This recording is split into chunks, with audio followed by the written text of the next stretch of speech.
The JSE is facing muted global sentiment over concerns of slow global growth and a sharp fall in Chinese stocks, which have fallen to a 5-week low. Covid-induced lockdowns have put pressure on China's economy and other emerging markets, while the Brent crude oil price has increased due to the volatility in oil markets. We're joined now by Carmen Mpelwane, portfolio manager at Absa Asset Management, to help us make sense of the latest market moves. Thank you very much for availing yourself this morning. What's expected to move global and local markets today? So we've seen a slow start this morning, JSE down about 35 bips, and that's largely been driven by the trading statements released by the miners, so Anglo, BHP, Rio as well, and that's come out at negative sentiment from the market, and those are all down this morning. So the resources index down over 2.4% this morning. I think that's going to be the center of focus, unless there's anything else from the macro side that comes out during the day. BHP have released an operational update and have cited concerns over iron ore exports. What should we understand about this development?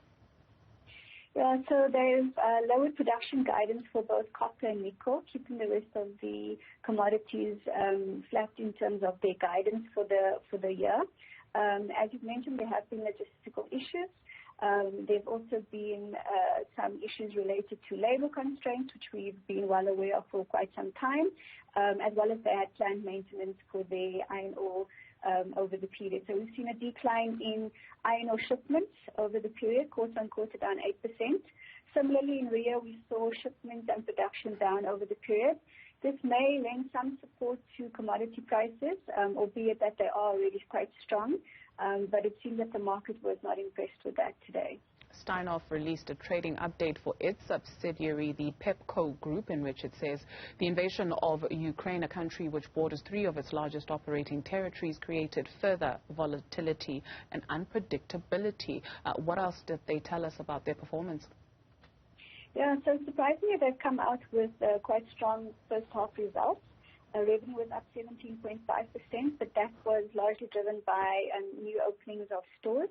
And then the core profit was up 8%. They seem to be quite comfortable with that, keeping in mind that Steinhoff does hold a 79% interest in Pepco, and Pepco accounts for about 50% of Steinhoff Group revenue. So there's still that overhang in terms of the ownership. However, Pepco has said on the back of these results, and as you've mentioned, the proximity to Ukraine, that they will still pledge to ensure strong performance going forward as much as possible, as long as macro events don't affect them too much. But they've also pledged to protect prices for under pressure shoppers as well. So it seems to be that they're doing the right things, but when macro issues come into play, there's nothing more than you can do aside for react. Finally, something that has sent tweets or tongues wagging, Elon Musk wanting to boost his investment in Twitter. Yes, so we know that he increased his stake to 9.1% a few weeks ago. Then he was supposed to join the board of Twitter, and then he decided not to. Following on from that, he made an offer to purchase the remaining, to own 100% of Twitter. It seems that the board of directors have now put in place a poison pill, which is a shareholders' right plan, and effectively that will try to keep him away from being able to purchase the full 100% of Twitter. This will only be triggered if he goes over 50% of shareholding. He's only at 9.1%, as I mentioned. But, with Elon Musk, you never know. We've seen him in crypto. He buys, he sells, he buys, becomes very volatile. So I'd be very cautious going into what he's saying at the moment. Good life problems. Carmen Mpelwane, thank you very much for joining us.